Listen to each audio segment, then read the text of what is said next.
સારી ટેવો. શું છે? સારી ટેવો. આપણે સવાર ઉઠીને શું કરવું જોઈએ? બરોબર, કેવા કપડાં પહેરવા જોઈએ? બરોબર, સ્કૂલે જવાનું, નિશાળે જવાનું, આંગણવાડીએ બધુંય છે આમાં. તો બધાય જોજો, બરોબર, ઘરે જઈને કાલે બધાય આવી રીતે કરવાનું છે. બરોબર, આ બુકનું નામ છે સારી ટેવો. સારી ટેવો. હવે જોજો, આ ચિત્રમાં શું દેખાય છે? આ છોકરો શું કરે છે? ઉઠે છે. જો કશું લખ્યું છે? વહેલી સવારે ઉઠવું. વહેલી સવારે ઉઠવું. રોજ બધાએ 8 વાગે ઉઠી જવાનું. કેટલા વાગે? 8 વાગે.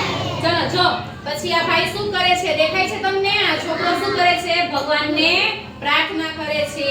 કરે છે ને? સવારે ઉઠી અને તમારે ભગવાનને શું કરવાનું? પ્રાર્થના.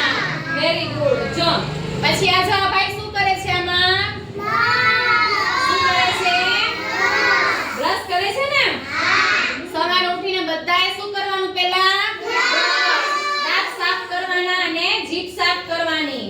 પછી જો આ ભાઈ શું કરે છે? અહીંયા એટલે શું કરવું? નિયમિત રોજ આપણે બધાએ નાહવું. બધાએ નાહવાનું. બરોબર, રોજ સવારે નાહવાનું ઉઠીને.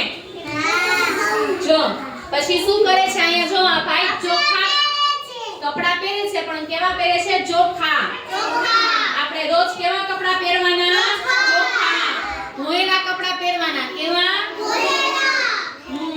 જો ને પછી આમાં છોકરી છે શું કરે છે? માથું ઓળવે છે.